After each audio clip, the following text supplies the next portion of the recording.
Hey guys, welcome to another episode of Overshot, a paintball podcast. Before I introduce you guys to the awesome guests we have on this episode, I got to tell you about the A1 from day one. They're Dizana Sports. They've been helping us out from the get-go. They got the Grind Air gloves, the SF joggers, and right now they got the classic style hockey jerseys out. They're definitely pretty hot. So anytime you shop on their website, if you use code Overshot, you'll save 10% off the entire order. So definitely go check them out. And we have a second sponsor for this episode, new to us, and that's Volcano. They make these cool little backpacks. I actually ordered one the other day. I'm hopefully it comes soon, and I'll show you guys on the podcast and for the YouTube subscribers. But if you go to their website, use Volcano USA, use code Overshot10, and you'll get 10% off your entire order. But now that is done, I can't wait to talk to James Graley of Adrenaline, man. Welcome to the show, man. Thank you for joining us. Thanks for having me. Appreciate it. All right, cool, man. So something I always love to start with, because I just I like knowing, is how did paintball find you? Like, what was your first experience like? I'm old, so it's way the older back. ones are the best ones. Right. Tom Cole was like, "Oh, I saw a flyer in like a sporting goods store." I was like, "Oh, that's so cool." Yeah. So I started playing in '87. I was born in '87. If that for reference to the listeners. So it was a good year. So I was 11, and one of my buddies who I still play with on Adrenaline to this day, he's also 11 at the time. He went to his like a church outing with his church and said, "Hey man, I did this thing, and we went and shot each other up and had a blast. You got to try it." And so he started 1 week before me. Actually, four of us that really formed Adrenaline, both the team and the company. Two of them went the first week, and then me and another guy joined the first two the second week, and we were hooked. I mean, this is back when you paid $1 for 10 rounds and $1 for a CO2, and they gave you a Splatmaster and I think $5 to play. And I mean, so this is back in the day, you know. But we got hooked right off the bat. I mean, majorly hooked. Within weeks, I had a Rapide. I don't know if you know what that is. Like, I don't. I mean, there were only a few guns back then. Yeah. And so they had the nail spots, they had, Splatmasters. Right. Well, the Rapide was like the first semi-auto, but you had to make it semi-auto with your finger. So like your finger actually, somebody told me that it was a 3-inch trigger pull not too long ago. So, and I don't know the pounds of pressure it took, but I've told the story before. Like I used to seriously wake up with nightmares. Like someone was running at me and like I couldn't pull the trigger. Like I was two-finger. I a lot of times would use 2 fingers. Because you literally like the CO2 did something, but I felt like the trigger, your finger did most of the work, like shooting the ball and everything. It was super hard to pull the trigger. But it held 20 rounds, which back then, like, Splatmaster held 10 and you had to cock it. So, and I would say so 87, we did our first tournament in 91, I think, so we dove in pretty quick. And so, but it was the same crew that I roll with now from day one, really, the core of Adrenaline. So we've kind of all got hooked and we never really let up. So, dude, that's so sick. I'll say we were like a little kids team, and we weren't called Adrenaline then. We were called Deadly Assault Force. DAF is what the team's called us, DAF. But we were all like under 16, so like our parents would drive us. So we'd show up to tournaments. And I'll never forget the first tournament we went to in Lucasville, Ohio, our first big one. We won it, and we were playing against adult teams, and we had one automag. I'll never forget that because it was a prototype, and we were taking turns using it. And I'll never forget how much of an advantage that was. But and so I grew up in the days when equipment really mattered. Like we went through so many guns, and we were an automag team. You've had people on their automags, autocockers, what it was back then. And we were an automag crew, but we didn't like them. We were always trying something different or tweaking them or messing with them or trying something else. So that's crazy. So what was like your first tournament was playing against like men? Where was it? I'll never forget. It was in Lucasville, Ohio, because it's where they had like prison riots or something like that. Like not long before that, I guess.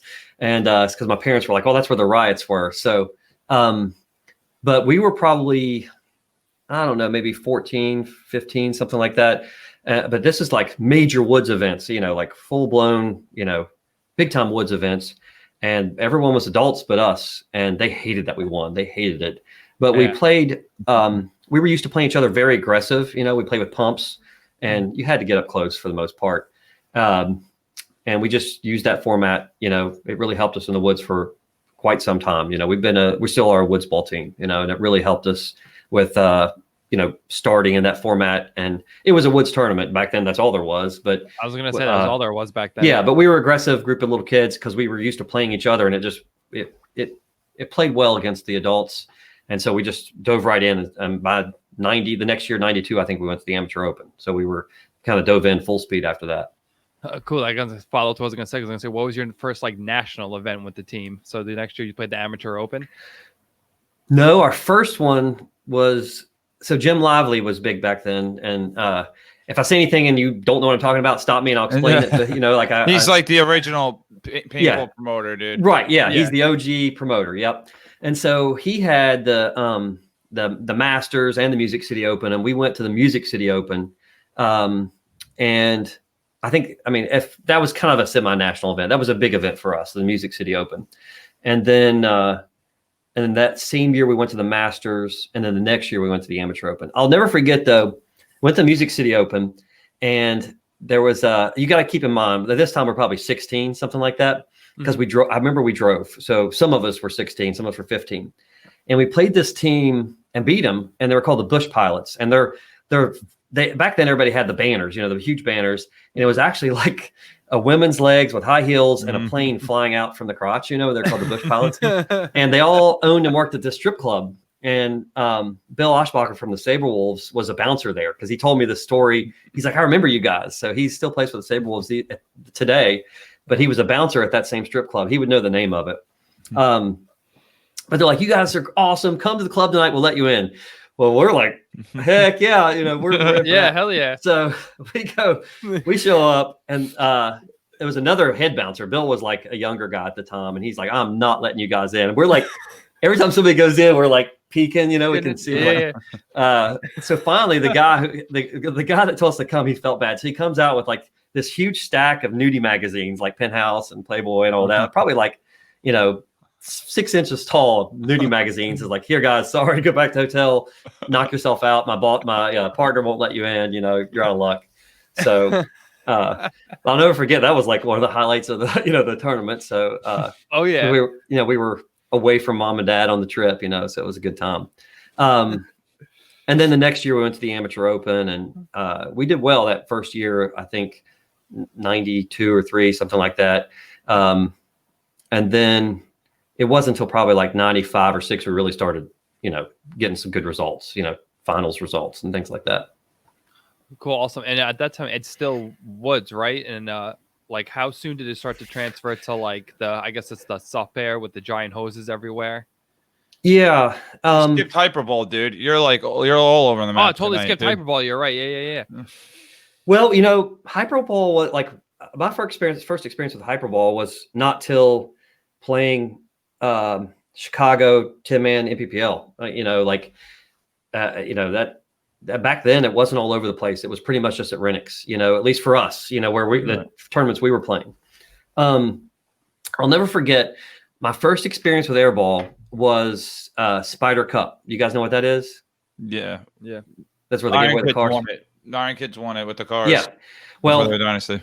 If they may not know this, I know this because I was part of it. But coming out of the woods, we were in first place. We were undefeated. We were just smoking people. So for like a year, we had gotten, and we were tinkerers even before we started doing. Back then we'd already done angels at that point, I think. But we bought spiders and we were playing with them for 5-6 months. We were going to 3-man events, like regular electronic events, playing with spiders, and really trying to work to win these cars. And we knew the Amateur Open woods pretty well because that's where it was held, was Three Rivers. And coming out of the woods, we were in first place. I mean, we didn't drop a game. We were really doing well. But then to have it better for the crowd, the semifinals and finals were on at this airball field. I'll never forget it. And we just got utterly destroyed. I mean, I don't know. I mean, I'm not saying we got destroyed, but we went from like undefeated to like we got our butts beat pretty bad. So finals were in woods. You guys are taking it hands down. I felt we felt very good about it. I know that we felt good about it. We were ready.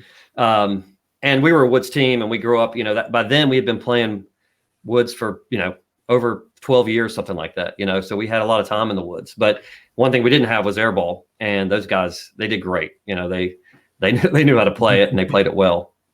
We actually could have went on to the semifinals from the quarterfinals, I guess. And one of our guys, I feel bad to this day, cost us a game. And so another guy, one of the 4 original Adrenaline guys who passed away, unfortunately, was just totally reaming this guy that blew the game for us, our 5th player. And like basically said, you cost us cars, you cost us the game, we could have moved on.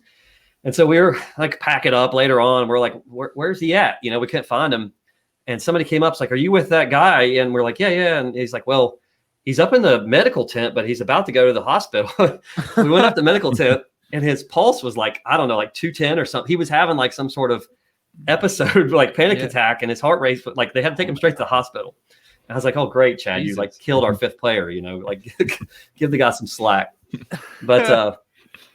But yeah, so I'll never forget the Spider Cup was our first experience with airball. And, but it really got popular really quick right after that in our part of the country. I mean, who knows, in California, it may have already been a thing, but for, I'm in Ohio, we play in Ohio, Tennessee, Kentucky, Pennsylvania. That's where we were playing back then for the most part. It was not till right after that really started seeing it a lot of places. Yeah, that's when it took off.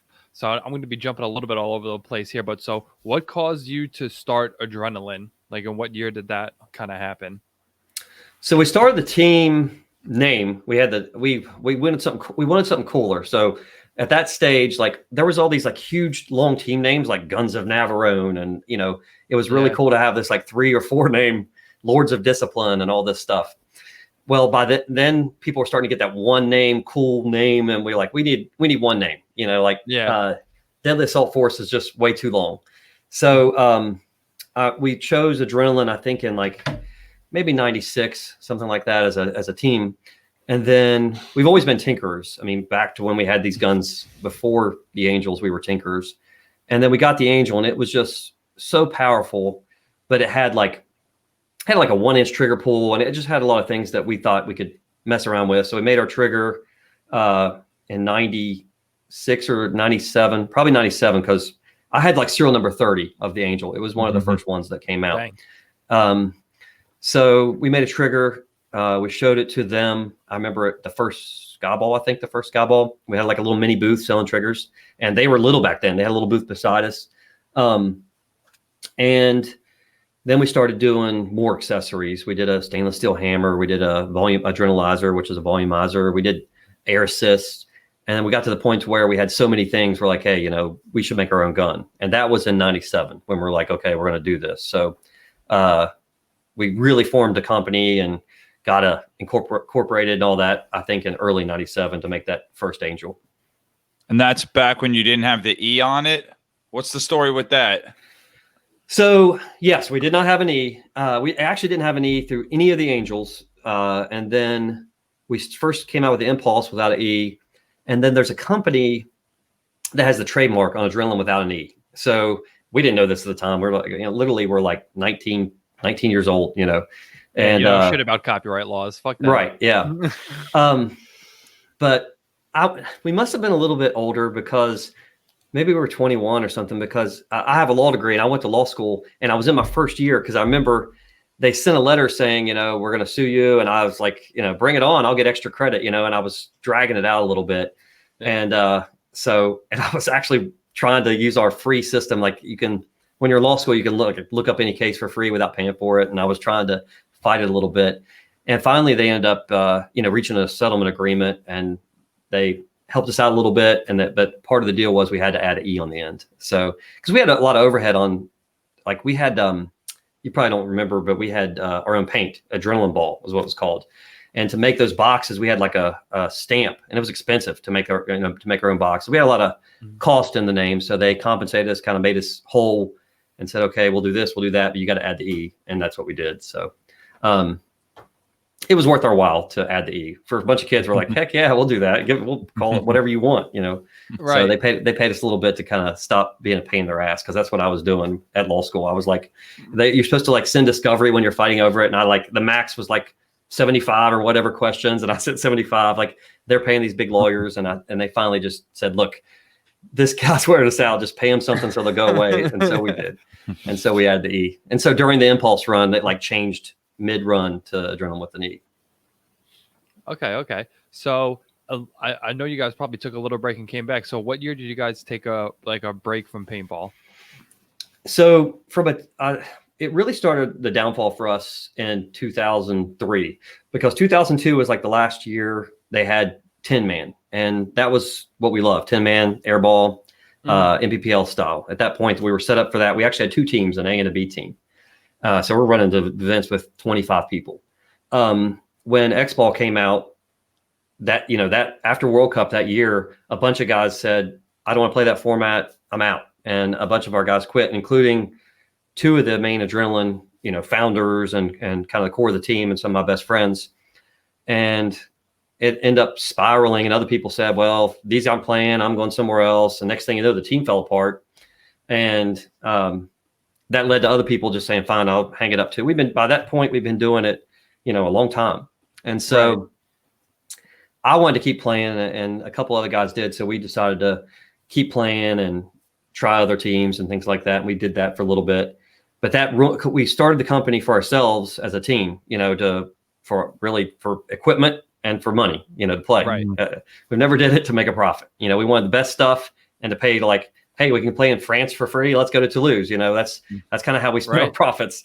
Like how many people out there watching, like if you made a ton of money, a lot of people would invest, but other people are like, hell yeah, boys, let's all go for free to LA Open and, all over the place. And that's what we did, because we were a bunch of kids. I wish we'd invested and saved, but we didn't. So when we stopped playing, it made it less fun. And in 2005, I guess, it was late 4, early 5, a company offered to buy us and do like a 10-year non-compete and all that, and to kind of walk away from the company's part of it. Mm-hmm. And at that point, we were so tired of paintball. I was like, I told Tim Montresor once, I said, I would have signed a 30-year, like just any amount of year I'll sign it. I don't care. I hate paintball. We're tired of it. Yeah. And so, we're out. We've been doing it so long, and we're just ready to do something else. Right. And so we did. We sold the company, but we kept the rights to use the name after that. After the 10 years was up, I'm glad we did that. I was thinking for team purposes, but you never know. And look, it paid off, huh? Right. Yeah. So that ran out in like 2015. I mean, we didn't come back in 2015, but it was so it was around 2005, I guess, when we stepped away for a bit. We did. I will say, 3 or 4 of us played in 2006. I guess we came back to play with no team or no company, which we ran around with the Russians, which was the weirdest thing. And they had us. I was gonna say that. How did that end up coming out? Because weren't you on like their feeder team or their B team? So how did that come about? I think so. Alexander Toronto runs the team right now, and somehow somebody hooked me up with him. He doesn't come over, but he's still one of the main guys. And somebody hooked me up with him, and he said he wanted to start like a semi-pro team and mix it with kids that they're training from Russia with people that have been playing for a long time, like a mixed match, like vets and kids that never really played before. They were training, and they wanted to mix them in with people that could teach them when to make moves. They had all these gun skills, and it was a really unique experience, but it was fully paid, and those guys had great support financially and equipment and everything. And that was when they were winning everything. I mean, dominating. And so, we're in. I was in, and they said, can you help us recruit some people? And I did. Like, it was weird. Every event they'd want to see a couple different US pros. So like the first event, we just played Mutiny, and Bobby Aviles is on that team, and he was one of the people I brought in like for one event. So he was on we were called Boston Red Legion, and he was on that for one event. JC Whittington, I don't know if you guys know who that is. Bad Company. Bad Company, Diesel, and those guys. He played for one event. I can't remember who all we had in, but we had different people that we'd mix in, and then a couple of our core guys that, a lot of the drilling guys right now, the drilling guys that played like World Cup X-Ball, 3 of us, I guess, were on that team, the Red Legion team. And then they had these 5 like little kids from Russia that were just amazing gun skill wise. I'll never forget the first practice. It was the Ironmen, the main team, Russian Legion, and then Boston Red Legion was our 3 teams. And we did okay, practicing against them. I mean, the Ironmen beat us up a little bit, and the main team really beat up on us. But then we did drills after everybody left. We had like 3 or 4 days before, I think, Vegas, and we were going to drive out. And they set up all these milk jugs or whatever. We're at SC Village, I think, or somewhere. And they set all these milk jugs, and they're like, okay, run here, full speed, don't stop, full speed, and hit this, hit this, hit this. All this craziness. We're like, this is impossible. And I'll never forget the kids went first, like the little Russian kids. They were like 15, 16, 17. And they were just hitting everything, dominating. Every time.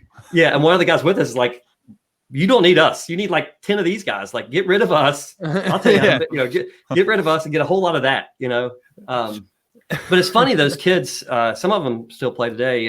They didn't love paintball. That was one. It was just their best opportunity. Their best career path. They got paid so much a day, and they trained every day. I mean, literally calisthenics, and they didn't like it because it was a job for them. Not everybody loves their job, but it was the best job they could get. It was an opportunity for them. So it was kind of unique. It was really cool. Running around with those guys and learning how they viewed it. And, with the coach, one of the coaches was down in vodka, like, straight, like you see in movies. That part's true, I guess. He's not there like now. Rocky IV, dude. Like Rocky IV type stuff. It's funny. They invited us to go over there. And I'll never forget, I can't remember, I talked to like Bart Blonsky or somebody that had gone over there, and they was like, I don't know if I'd go. And because they have to have like security. When the people if we would go over, we'd have to have like security around us. It's a little bit of a rough neighborhood, I guess, over there. So I kind of wish I would have went, but we never went to Moscow. I wish we had. You didn't? I thought it was like you had to go for a month, or was that, or like? Yes. Yep. Yeah. You got around it? No, we never went. No, we never went. Oh, you never went. Yeah. You know a lot about it. Yeah. You had to go for a month, and I wanted to go just to experience it, but yeah. But anyway, so we got like a 7th and a 6th, and another 7th or something like that. But it was like we were playing Aftermath, X Factor, I can't remember, maybe Naughty Dogs. I mean, they were legit teams, and they were like, "Why are you guys sucking?" I'm like, "Dude, we just tied after X Factor." I talked to Cole Roberts about this not too long ago. I was like, "I think we tied Aftermath once and beat X Factor once or something." I was talking to Cole; he wasn't on the team then, and I said, that's an achievement. These guys are legit. They're going to probably be pro one day. And they're like, this is pathetic, but after the 4th event, they're like, this is a failed experiment. Like, no more, this is over. So we didn't even finish this. We didn't even make it to World Cup. I thought we were doing good with like a throw together random team, especially a bunch of kids never played really even divisional, any level whatsoever, just gun skills. But we were competitive, but it was wild running around with those guys and seeing how especially the top team with Fedorov and those guys, how they were training and playing. It was amazing. Yeah, it was another level. Really yeah, the things they could do is just stuff I could never imagine. With the gun, at least, like full speed running and just hitting whatever they want. Yeah. So when did you decide to come back? You were saying that was like 14 or whatever, but what was like the deciding factor for you get the band back together per se? So that Russian year was 6, and after that we just kind of walked away.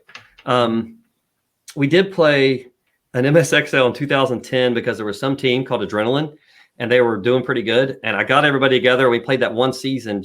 I said we should go beat them and make them change their name. And so we won like the first 2 or 3 events, and then we got second, and we had a good year. And they actually did end up changing their name. And then it was just kind of like a fun experiment. Yeah. And then that was it for a long time. And then Tim Montressor put together the ICC, him and Russell, and I had a son now. So my son was born in 2009, and I said, "You want to go up and this is the first one?" I said, "You want to go up and see what Daddy used to do? And we can see some old friends." I saw the team list and like, these guys are playing. Some old buddies. Yeah. And I said, "Let's make a road trip. It's like a 4-hour drive for me." So we went up and watched it and had a blast and got to see so many old friends. And on the drive home, like 4-hour drive, I'd say 3 hours, I was on the phone with like the old teammates, like, we're playing this next year. We got to do this. Yes. You're all playing. Who's in? By the time I hit home, I had like a full roster. We were done. And Lane Wright had an event just after that. The 10-man. Yeah. Yeah. I can't think of what he called it. it wasn't the Atlanta Classic, but something like that. Whatever it was, it was that. Yeah. Our GZ friends call it the Redneck Open or something like that. Yeah. Right. Fair enough. So that was our first event back, and we shot enemies at that event, and they hooked us up with a sweet deal on some enemies because we still had a good relationship with, the GOG guys, I guess you call it, and we had a good time there, and so we were like, look, we want to do this, but I will say what led to the company coming back was we just felt that the gun, we're spending $300 on plane tickets and the gun's costing us $150 or whatever. You know what I mean? Like there was no super high end we're not Cocker guys, never been ever. Right. And we just felt that there was not a gun that was a tournament grade gun in that field yet. And so we decided on the drive home to make our own gun, like an adrenaline gun, not adrenaline modified gun, but our own gun. And so we had like an 8-hour drive working on ideas for that. And by maybe 2-3 weeks after that, Tim reached out and said, "Hey, we got a gun coming out. It's the mech version of the Shocker, and if you want to try that out." And I was like, "Oh yeah, that's what we'll do. If we can get that in and at least see, either compare it to what we would do or do an adrenaline version of it." And we got it in, and we were like, "We can never be, we could spend years and just try to get close to this. So instead, we'll do what we do best and take this and modify it." And that's kind of how we got back into it. Yeah, dude, beautiful guns, dude. My brother's got an adrenaline. It looks so nice, dude. Thank you. What colors he got? What pattern? It's like a black and gold. It's like a black with a gold splash. It looks pretty nice. Oh yeah. Okay. Yeah, I know what you're talking about. Yeah. That's a hot one. Yeah, he busted it out. We did the 10-man up in Massachusetts a little bit ago, and I was like, "Whoo, man!" It was the first time I got to see it. It looks so nice, dude. We started in March of. Lane's event was in December. We started the Shocker project in March, I guess, of 18, I guess. Mm-hmm. And we came out with it in July of 19. So it took us just a little bit over a year to come out with it. But that's about par for course for us. It usually takes us a little over a year, about a year and a couple months to come out with the gun. Yeah, dude, it's worth the wait. Beautiful, beautiful guns. Thanks. I appreciate it. But we one way we figure out what to do to them is play with them. So we played at MSPA with some prototype or some early versions. I mean, really early CVOs. And I forget, it was one of the Adcock guys who play with the Saber Wolves now, either Caleb or Jacob.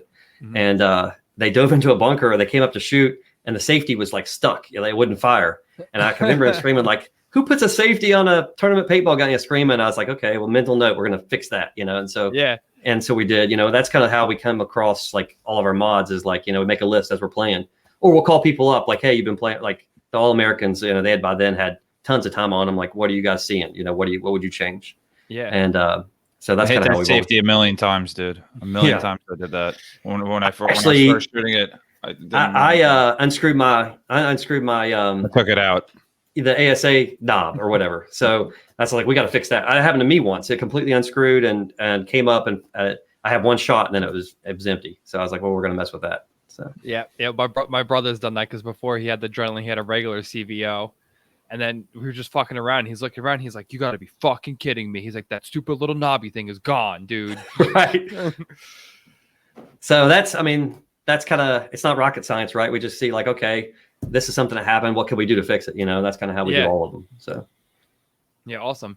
And again, I apologize for our listeners if I'm jumping around a little bit, because these are just things I personally want to know. Is the new one just came out, the Luxe version. I fucking love it. I think it looks so good. So maybe can you tell us a little about like what went into that design? I love like the prism pattern and just like what went into everything with that. Sure. Yeah. So, well, part of that pattern was based on our Shocker. So we did the Shocker. And so for the people that don't know, we've always been really pushing the limits with milling. So we were the first ones to do 4-axis milling, first ones to do 5-axis milling. And what that means is kind of how complicated the machine is, but it also translates usually to pushing the limits. Like our Impulse, if you've seen it, was it was really impossible to clean. It was a bitch to clean, right? If you've ever seen it, but it was wild at the time. And really our first LED Angel was wild when back then they were all like bricks, we made it. That's right. Everything was a box. So when our Shocker came out, like we had the idea of doing a wave pattern and continue it through the whole gun, like the body, the trigger frame down to the ASA, and we thought nobody'd done that, and it'd be cool to have the waves slowly grow and all that. Well, we came out with it, and everybody's like, "Oh, cool, a Ripper Shocker, I'll just buy that." And so that's not what we wanted. Like everybody's like, oh, you copied off the Ripper, but it looks cool. And I was like, no, we didn't. But here, I'll take your money. So we didn't argue with people because that's what they saw. So maybe that's how it looks, but that's not what we set out to do. So when we decided to make the Lux, the first thing I said is, no matter what, I don't care if it looks like shit. It's got to look different, like something that no one's ever done before. It's got to be completely different because I don't want to hear that again. And so we knew we were going to do something radical. We just didn't know what yet. And then I showed online once the candle. It's actually a vase that was the kind of the inspiration for it. But that's kind of what we do. We usually find a piece, a cup or whatever. And so we sent the designer like a grandma's crystal glass kind of looking thing, with that shape at the bottom and a vase. And they sent us like 7 or 8 potential designs. And then we chose the one that she called Triamid, that, the one that we end up using. And we tweaked it from there a lot. But we started that project September of 19. And, again, if we had just started it when we just ended the Shocker run, it'd be 2022, the beginning of 2022. And that's the most secretive project we've ever done. Like the guys on my team did not know about this. Like all the, like Will from GZ, he was all hurt. Everybody's feelings were hurt. Like, I didn't know about it. Like, I was like, look, nobody knew about this. Right. One, we had a lot of Shockers to sell and we didn't want to have to split the, people waiting, people not. And then 2, we just didn't want people to, we didn't want it when they don't know it's coming, they can't, not say pester us about it, but there's no asking, it's just, wait till it's done and then it's done, so we get to boom, there's no waiting period. Right. So there's an annoying kid in the car going, are we there yet? Are we there yet? Yeah. Let's right. Go. So we finished it really like a week or 2 before World Cup. I mean, the mech frame is still coming in like this week, hopefully. So we just barely got it done for World Cup, but and Rob from Blizzard literally didn't sleep one night. Like he's not exaggerating. He did not sleep one night because he got it in and had to get it right back out. Like he had 2 days to do the pattern, and one of those patterns is a dual pattern. It takes so long for it's got to dry and then anodize it again. So big shout out to him. He did not sleep one of the nights, so I owe him big. But dude, Rob's the best. Rob did one of my guns. Awesome. He's great. And like I said, and he's willing to he knows how important that was for us to have it at the booth, and he got it done. So that means a lot to us. But we didn't know if we wanted to do a Lux because, so your brother has a Shocker, our stuff's expensive. Our Angels today are what people spent in the golden years was it's like $3,000. Well, nobody spends $3,000 anymore. Back then it was a pretty normal thing. Back then our guns were almost $2,000, but that's in 2001. You know what I mean? Mm-hmm. So we did not know if the market was there for adrenaline at the top level, which would make it pretty expensive, and especially with certain features. And so we were nervous about it, but we decided to go ahead and do it. Look, I don't know if we're going to do another gun after this, but if we're going to go out, we might as well try to make the best mech ever and the best electronic ever. That was our goal. And and luckily they've been flying off the shelves. I mean, the market's there. There is people willing to spend it at least. So because that's what we were nervous about. But they've been selling really well, and I mean, we still have some to sell, of course, but they've been going really well for us. People are really into that specialty stuff, even the Rippers and stuff too. I mean, whatever, the twisters, they go they fly off the shelves. I think people are really into customizing their own shit again a little bit. Yeah, I mean, that's one of the things that gave us encouragement, to see their stuff sells out in hours sometimes. Right. So that made us feel like, okay, there's at least somebody out there's got the credit card room, right? At least there's a few. And we don't make a lot of guns, so it just has to be a few people, so. No, for sure. So going into, we talked about it. You guys were 10-man champs at World Cup. So how was World Cup? I mean, not too many tournaments going on, so it had to be felt good to get out there and touch the box with the boys. Yeah, we played. So what did we have? We had in the start of 2020, pre-COVID, there was an ICPL in Florida, and then there was an ICPL in Chicago, and then World Cup. That was it for us this year. We did play one event at the farm, which was an awesome field if you're in the Nashville area. But it felt so good to get back. There was such a long period there. And I could tell in your exhale there. Yeah. It just felt good. I mean, Vegas couldn't make it. And he was he just wanted to get away. Like he just wanted to go hang out with the boys, like he wanted to play, but there's so many guys that just wanted to, you know how it is. You bonding with your boys and getting together. And that part was awesome. Just seeing everybody. And that was a good event for us because we got to debut the Lux. And that was a pretty good hit at the booth. So we played semi-pro X ball and we played 10-man electronic, not the mounds. And so both of those are not our forte, really. I mean, we played 10-man electronic. I told you in 2002 and before that, right? But not since then. I will say, not to bash anybody, but last year I went to World Cup and I had the booth. I was selling shockers, and there was a team beer league. They were tied for first, and they were like, "Hey, you want to come play 10-man with us? We're tied for first. We want to win this series. You used to play 10-man back in the day, a lot. Come play with us, help us out." I was like, "All right, sure." So I borrowed a bunch of equipment, and Rios from Sables gave me his jersey, and I went and I showed up, and I was just shocked at how every team there was so unorganized compared to what I associated 10-man electronic format to be. Like, I was like, "Well, where am I going?" They're like, "Right." I'm like, "Where are you going?" "Left." And I was like, "Okay." And I was like, "Where right?" He's like, "Just right. You'll figure it out." So and they're all drinking beers, hanging out. Hammering beers. They're hammering beers. Every team, I mean, beer league especially, because that's their name, right? But every team there is hammering beers. And I'm like, "What do you call that, Bunker?" And he's like, "I just say over there." I was like, "Oh my gosh." So I got home. I was like, "Yeah, right." I mean, so I got home and I was like, if we want to take this serious, like show up and like walk the fields and like spend time and drink Gatorade and water instead of beer, we will win this tournament probably. And so I said, "You guys want to play mounds or do you want to play this?" And everybody's like, "Let's do something different." So we all we do is play mech. So we went with electronic frames only and played the X ball went okay for us. We didn't get embarrassed or anything. We had done we've tested the waters with the MSXL had an open event, and Columbus Level was there, and NRG Elite and NRG Alpha, the pro, and their D1 team, and CEP, who plays D1 or semi-pro, they were there, and we did okay there. We actually almost beat one of the NRG teams. They went down to the last point. We took level down to like they had a guy live every one or two live every point. I felt like we were pretty competitive, but when we went to World Cup, not everybody can make it. So as you guys know, Nikki Cuba plays for us. Nikki Vegas plays for us. Well, that's two badass players. That would have made a difference. Cuba hasn't been around though, man, for a bit. Right.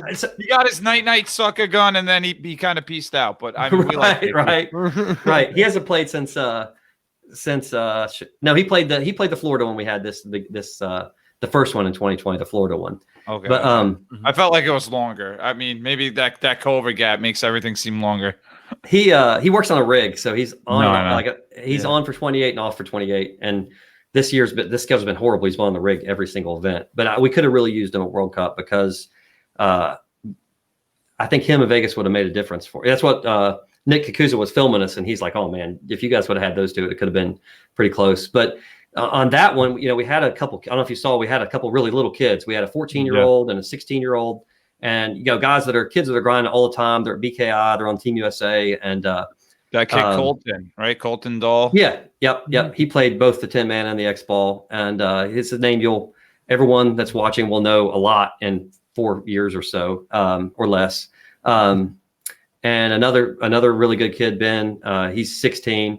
And then we picked up Jude Gardner for 10-man, which is Adam Gardner's son. He's 17. Okay. And then, no, he's 16.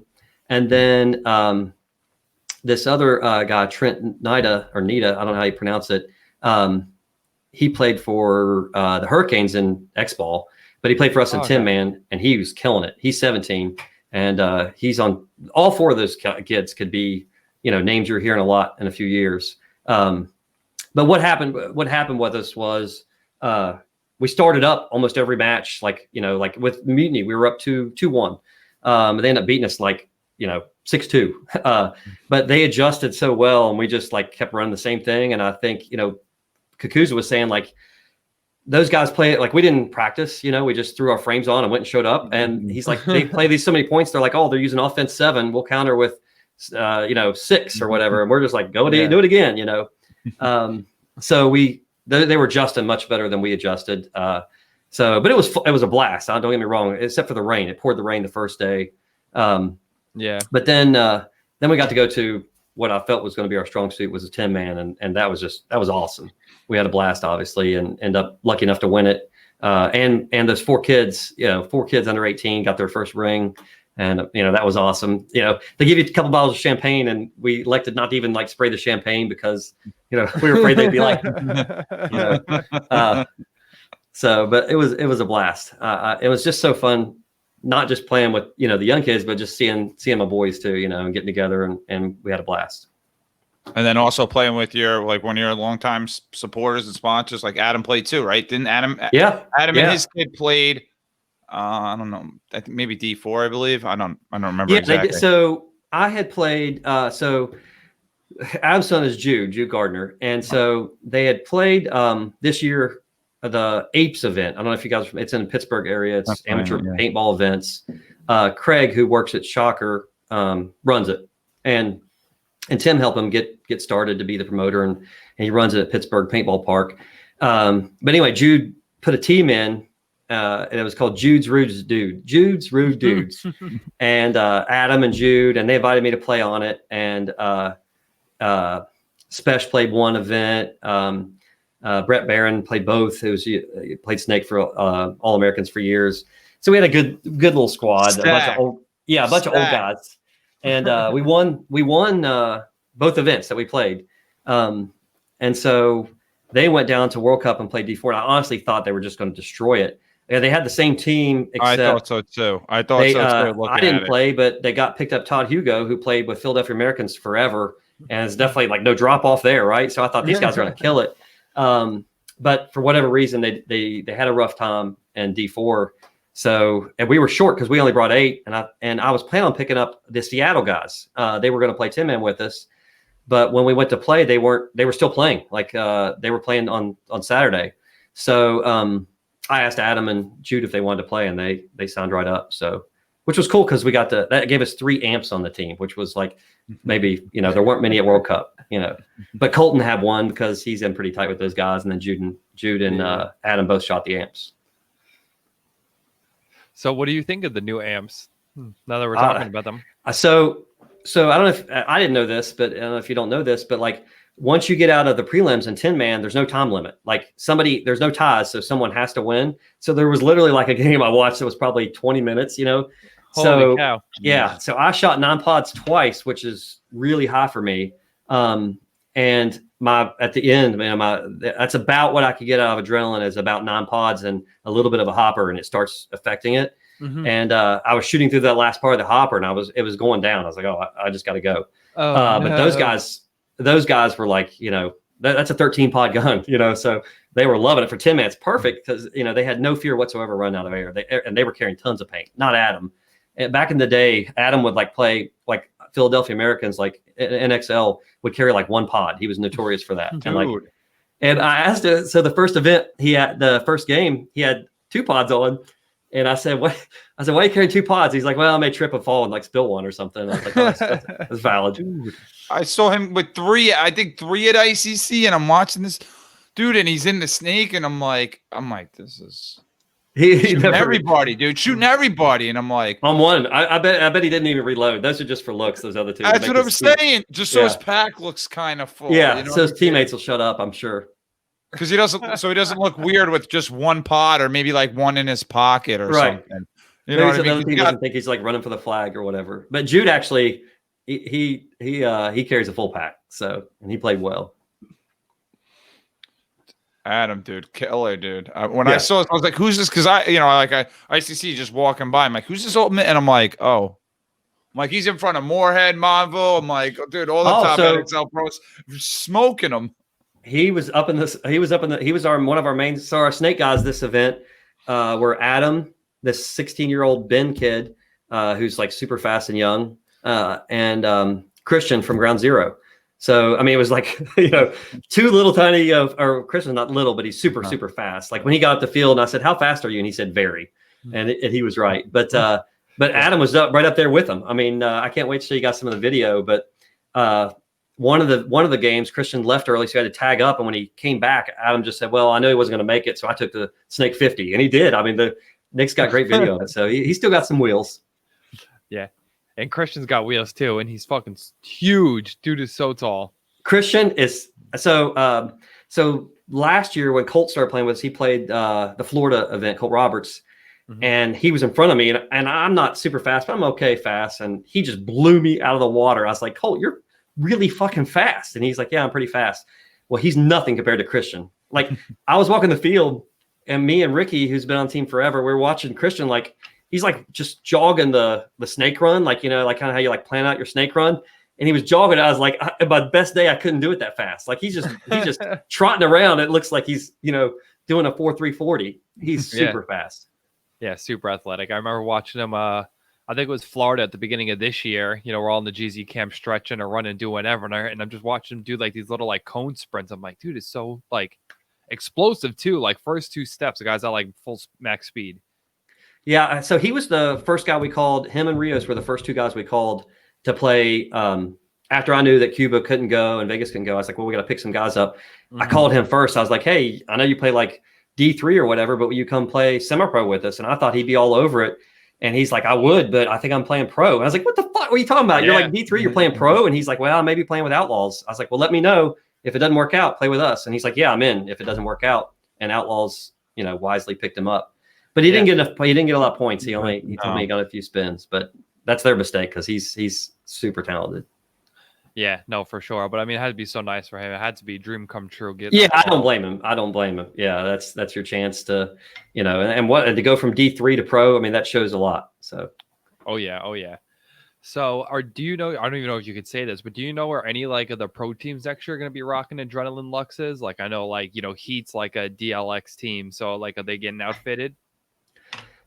Put me on the spot here, boys. So that's why I said I don't even know if you could say. You could pass if you want. I was just there's no signed documents or deals. There were conversations with very, very, very, very good Lux team at Cup, and there's a lot of interest. And I hope and I think it'll happen, but it's not a done deal yet. So I'm looking. That's all you can get, dude. That's all you can say.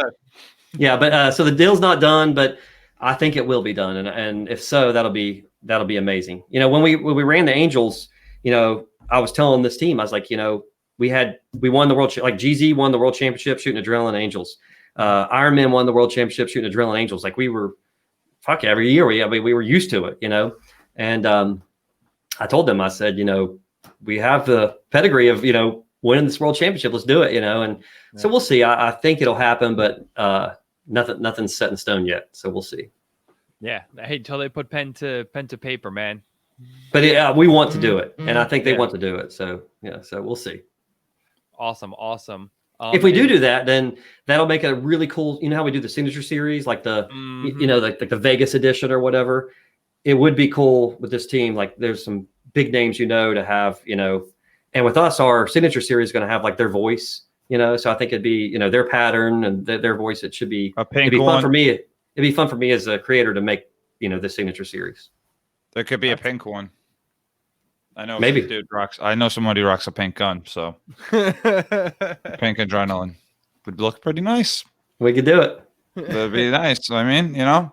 So with that being said, you know, I know you got, you know, kind of going it back. We were kind of talking about next year, but I know from when you had the team, and then you know, over the years you guys have made some additions, Unger, Vegas, Cuba, and I know you kind of touched on this on the ICC video on, you know, you guys needed more dynamic players because you had some older players that were good in the woods or anything like that. So I mean, kind of go into how you picked up these players and why you picked up these players specifically. So we played Rico's event 2 years ago, like in January or whenever it was. It's funny, we did really well, but Montressor came up. He's like, you guys are like one front killer player from like being an unbeatable team. You know, Vegas was already on the team at that point. I think Vegas came on because Cuba had been around for actually a year by then. And I think he just wanted to, you know, he talked to Vegas a lot, and he's like, you know, Vegas may want to play. And the Redneck Classic you're talking about, Vegas killed it there. I watched him. He was just dominating. Scorpion. Yeah. And so I was like, fuck yeah, let's bring him on. You know, I love Vegas. So, but Tim, he came up and he was like, "You guys are one front." I was like, "I agree, especially in hyperball. Like we just didn't have a true snake player." And so after that event, I basically told the guys, like, "Look, I'm going to go get us the best snake player we can get from X Ball, and I don't care if they don't know anything about the woods. They can sit the woods or they can die. We'll make it up. Like I don't care. We just need somebody to dominate the snake." And so I just set out to find the best snake player that we could obtain, and started watching videos and Go Sports. I actually watched a ton of Go Sports, and Unger wasn't really, no offense to him, he wasn't really well known then. He just started with Seattle that year, and but I watched him; he was killing it. And Maddie had noticed it too, and was mentioning it for the Vegas broadcast. And I asked Corey, I was like, "Do you think he would want to play?" And he's like, he said he loves to travel. He would he'd be down for it. And I said, "Well, ask him." And so he gave me his number, and I called. He didn't even know who we were, didn't know anything about. He didn't ever heard of Adrenaline Angel. He just wanted to play. And so for all as he knew, we could have sucked. And then, luckily, the first event he showed up to, we won. That was his. The ICPL Chicago was his first 10-man, first woods, first hyperball. Good luck, man. You know what I mean? Right. Yeah. Well, him in Vegas didn't even know. They were like, "John." Right. Oh, shit, we won. All right, well, we're missing our flight anyway. We'll turn back around. I was lying out my ass too, because I told Tom, he's like, "We got to get you up on stage." I was like, "They're right around the corner." And Vegas told me they're like 10 minutes out, and I called him back. I said, "You got to hurry. I just bought you a couple minutes." But that first match, good and bad, Dearman really messed up his knee that match. But Unger, we played against Brimstone, and Unger shot like 6 people out of the hyperball snake.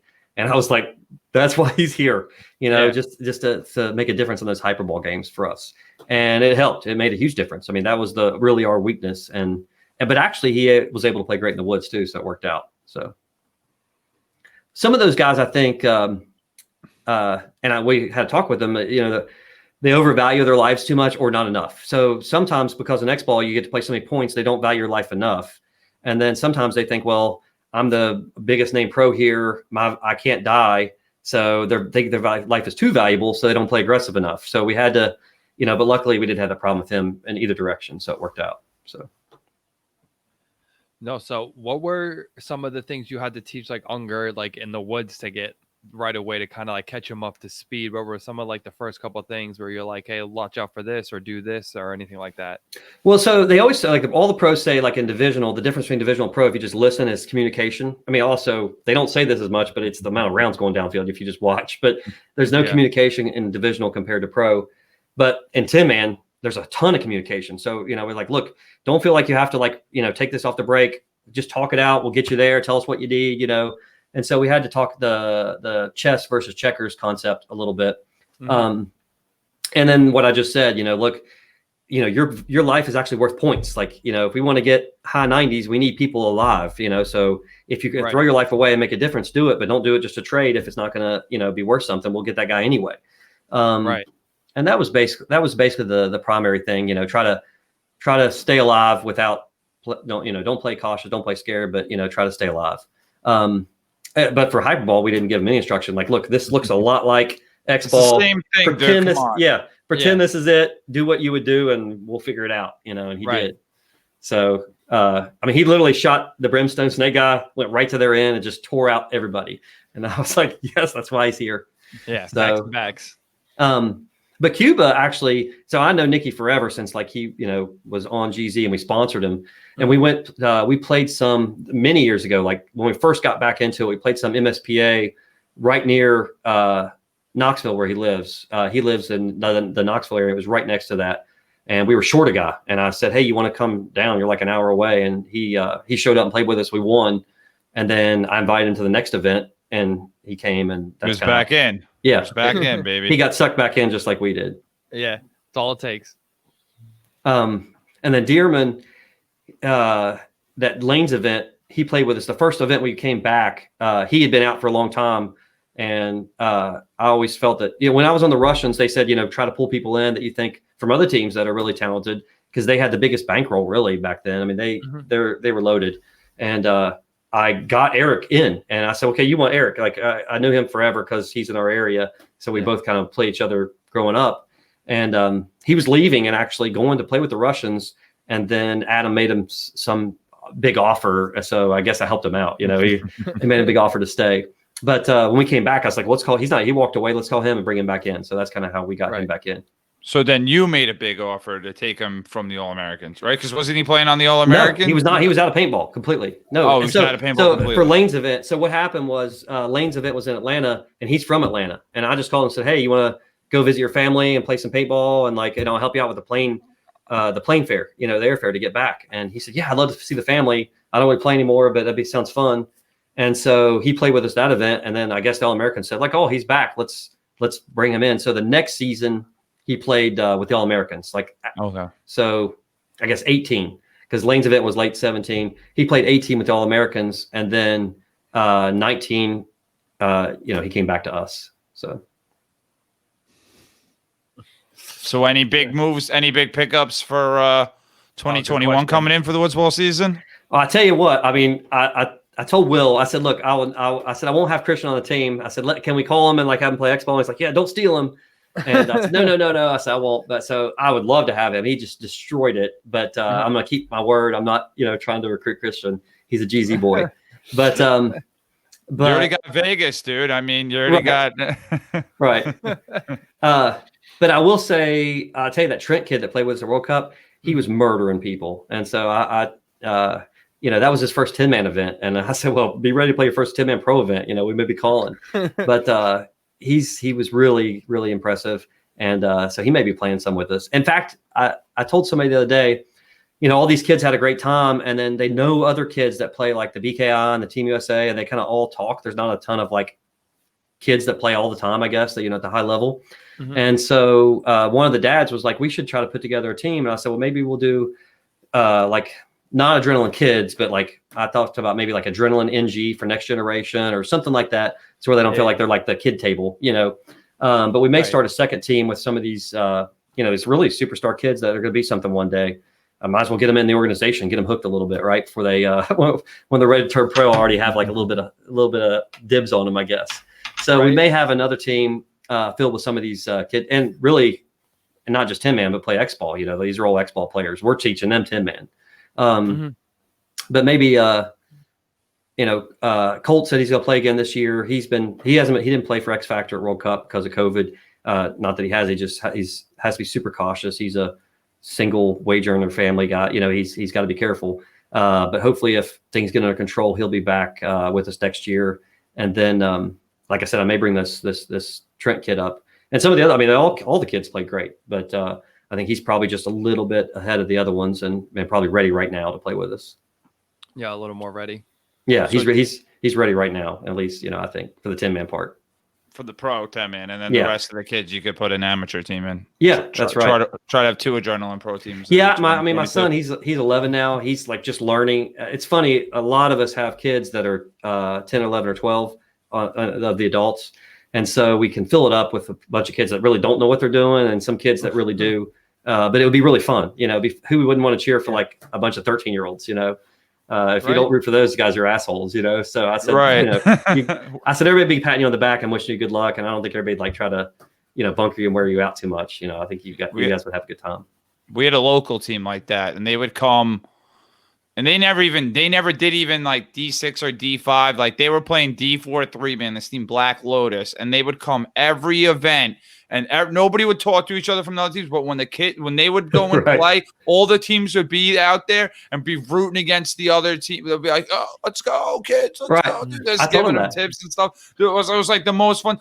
Nobody's watching any games besides their games. Finals, we got just the 2 teams playing and the 2 or 3 people associated with the team. But when those kids would go play, there'd be all 50 people in the place would be right there watching these kids play. I told a couple of them, I said, you guys, we always been really fortunate to have good sponsorships. And I said, you would have better sponsors than us probably, because who's not going to sign up to support a team of full 13 and 14-year-olds, they're trying to mix it up with.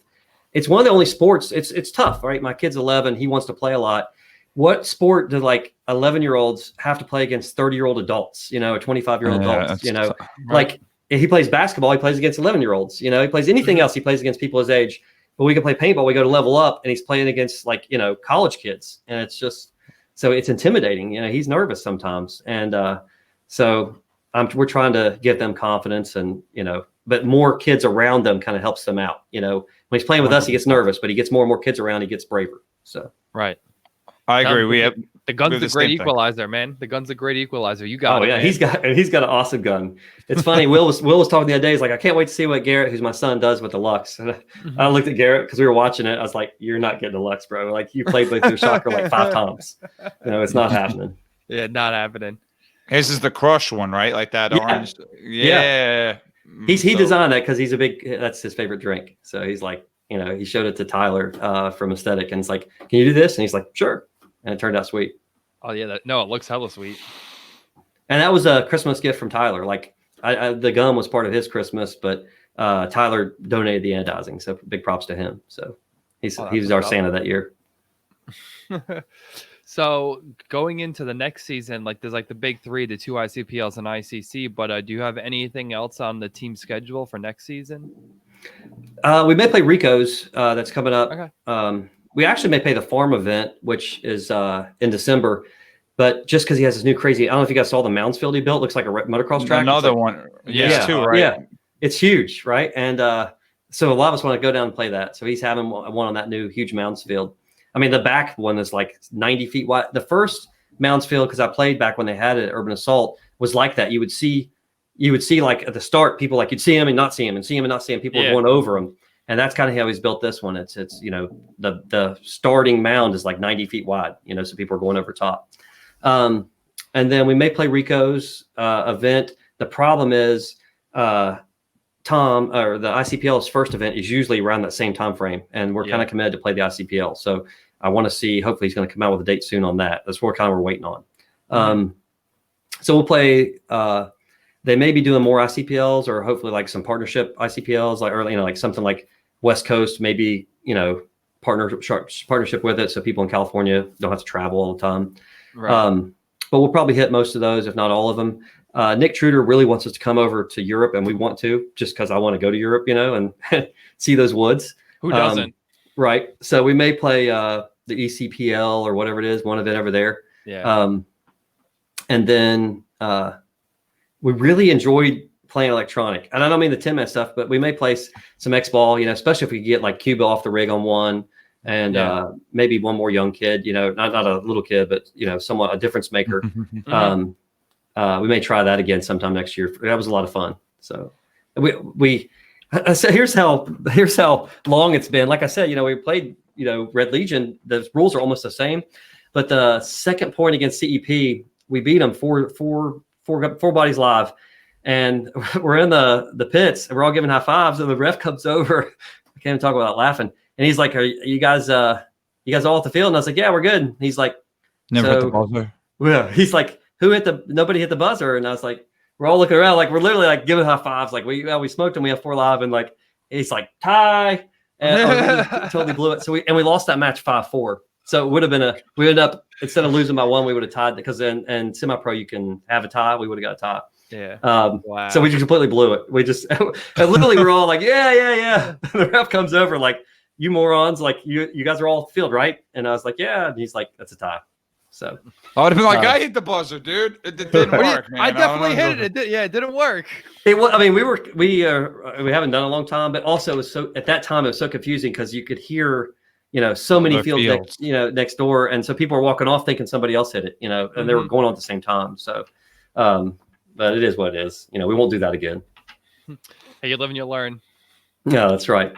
So, but we may try that again. That was a lot of fun, and I like attending the NXL events. They're a different atmosphere than ICPL, which is not a great thing. I mean, I love the ICPL. It's full of, friends that hang out there all day. They don't come and go to their match. Like they don't leave right after the match. They stay there, hang out, drink beer, talk to your friends. That's great.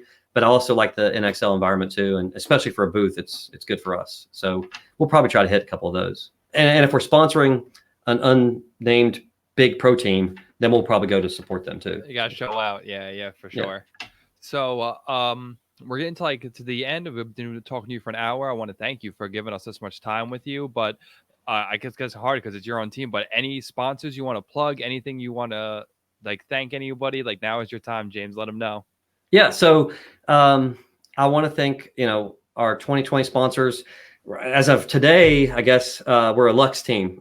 We talked about that. So hopefully, for Rico's, we will have, the Adrenaline Lux are for our team. But for 2020 and 19, Shocker was awesome platform for us. Super successful. And to go back and forth, it was the obvious choice for us. Now with I'm the guy that changes the frame. So like if your brother said, "Hey, please ship it in XLS," I'm the guy that changed it. And I probably did over 100 guns, this year. It's like 15 minutes a pop, so I can't wait. I won't even do it now. It's like, I'll say do it yourself. It's like a minute, on the lot. Yeah.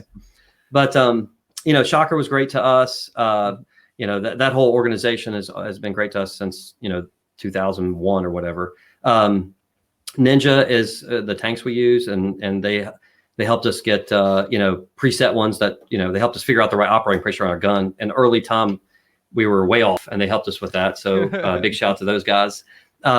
Under is the gear we wear. Those guys, Chris is awesome with what he does with Chris the vets. Is the man. Yeah, and we may be doing something with Veteran Militia this year. Like maybe the only team we sponsor besides the pro team. Maybe Veteran Militia. He wants to do. There's so many of those guys, and some of them want guns, and we want to help them out. So we're gonna do something for those guys. I think. Great organization. Awesome. Yeah, those guys are awesome. Yeah, big. And they podium a lot. Yeah. No, I mean it's not. It's win-win. Vets. Yeah, it's a win-win. Right. It's a win-win. It's a win-win. You know what I mean? I'm not right. That's true. I just, it's good. It's good all around for everybody. For sure.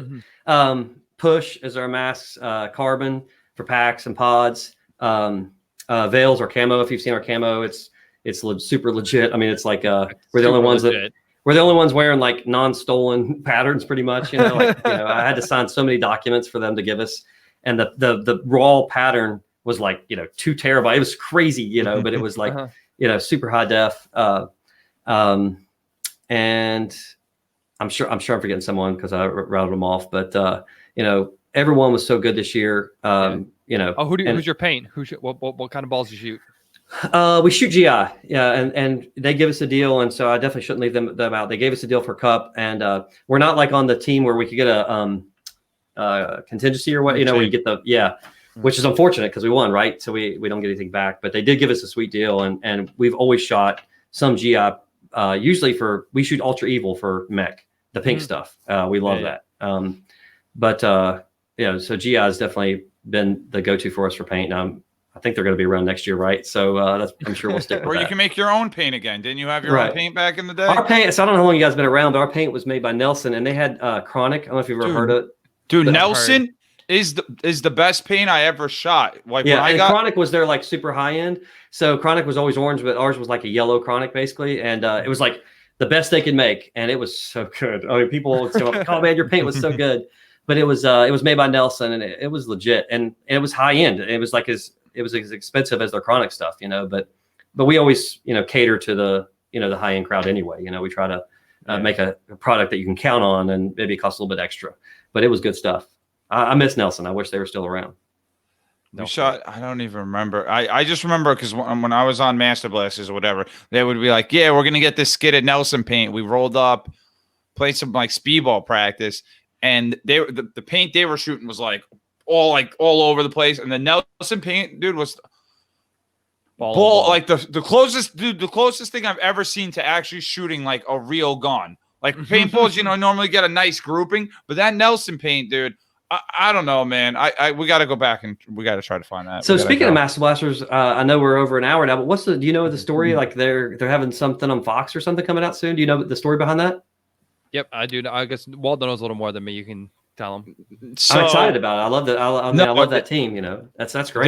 Dude, they're all the young kids that they're bringing up. I'm the guy that brought them all to the team. Honestly, you know what I mean. Kevin found me, and then I brought all these young kids that are starting to finally gel together and play together.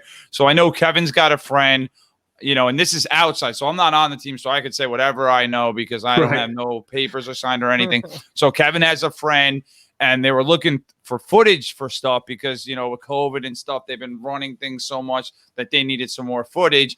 So they have a deal. I know it's with Fox Nation. I know they filmed them at a bunch of practices. I know they filmed that at ICPL and stuff. So it's supposed to come out in January. I saw a crew with the ICPL, and I was like, it looked fancier than like, the Film My Team crew. You know what I mean? It looked like a legit film crew. I was like, what's going on here? Because the equipment looked real expensive that they were using. That's Fox money.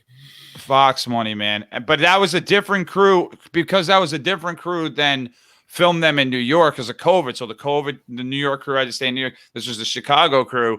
The one guy he didn't know paintball, like, because the one in New York, like, they're like, yo, look, like, this is how paintball works. So they were a little bit used to filming it. And the guy was out there setting up a GoPro, or he had his camera, and the game started, and he came out of the bunker as the Master Blaster Snake player was diving in, and he got his tooth chipped up and knocked out in 5-man, and they had to rush him to the dentist to get a new tooth during 5-man, because the guy came out with one of his camera or whatever, boom, knocked into the camera, knocked the guy out, the player, just because, you know what I mean? He's not used to paintball. He doesn't know the game starting or anything like that. So it's supposed to come out. They actually just had the guy did a little teaser because it was Kevin Donaldson's birthday, and it was just like, yeah, whatever. But the thing that I remember, and it's my buddy Chris. He's talking to Kevin. He's like, yeah, it was 1:45, and Kevin was like, yeah, it's 45 seconds too long. And then Chris was like, can never make this dude happy, and it's something like, I'm similar to Kevin in the same way. Like, I said the same thing to this guy at the tournament. His brother was like, he's like, dude, are you gonna be happy? I'm like, if we win the tournament, I'll be happy for 24 hours. He's like, and I'm like, and then we got to play the next tournament. So I'm not gonna be happy. No, sorry, man. This is just how I am. But I mean, dude, shout out to what they're doing. That's gonna be great. I love the Master Blasters. So at the ICPL of Florida this year in January, they were in our division, and we played them, and they had the score wrong. And so I went, and like, it was iPad, so there wasn't like score sheets and stuff. So I went up to Chris at the scores table. I said, "You've got this Master Blaster score wrong. Like, we had blah blah blah, and you have us for this." And he's like, he called the ref, and the ref's like, "No, it's right." And he's like, "Sorry, it's right." And so I went up to Kevin. I was like, "Do you remember what happened?" And he's like, "Yeah, you had this. It was exactly what I thought." I was like, "Would you be willing to tell Chris that?" He's like, "Yeah, that's what happened. It's the truth. Let's do it." So Kevin goes up to me, and he's like, "Hey, we want to change it." And he's like, "We're not changing the head ref set." And he's like, I was like, this is Kevin. He's Master Blasters. Like, he's agreeing, that we had more points than we say we did. And Kevin's like, "Yeah, he's telling the truth." And Chris was like, "Oh, okay, we'll change it." And I told Kevin, I was like, how many teams would go up and fight for me to get points? And he lost points because, in 10-man, right, when you have a dead body, you lose. And so he gave up points, and I got points. It's just the sportsmanship level. Stand up guy for sure. I don't know if I would have done it. I'll be honest with you. I don't know if I would have. I don't really think I would have done it. I would like. I don't know what you're talking about. I don't remember. Yeah, I don't remember. It's hazy. Especially if you came up to me, I would be like, "Oh, there's definitely something wrong with the score." I'd be like, I would check the score first and then come back. You know what I mean? Right. Oh man. God, dude. But no, this was a great episode. I want to thank James again for joining us. We definitely have to have you back, maybe next time with the big championship belt, and we'll talk about you winning the first stop. And was the first stop? Have they announced it for ICPL? Is it going to be Florida again? He has not announced it yet. That's what kind of we're waiting on. It's supposed to be right around that time. That's why I'm kind of waiting for Rico's event late January. It's supposed to be like. Do you want James to win instead of your GZ Gold friends or Master Blasters? Is that what you're saying? I've got multiple New Yorkers on my team. Yeah, James can win this one. Why not? Dude, all right, man. I mean, dude, you might be looking for a new home soon. You might need to call James too and play on the B team. But I mean, you're a little too old for that, dude. So maybe just shave the beard real quick. Maybe we'll get you in. Well, maybe next time I can come back and talk more about the pro team stuff too. So yeah, hopefully have that sound that good. I'm excied about that. You got a gun to show off real quick next to you, or no? I should have brought it down. It's here, but I didn't bring it down. So no it's just I still have the same two. We only have two done. The two that Blizzard knocked out for us. So. All right, cool, man. So again, James, thank you again for joining us. Thank you guys for listening, and we'll catch all of you on the next episode. Take it easy, guys. Thanks.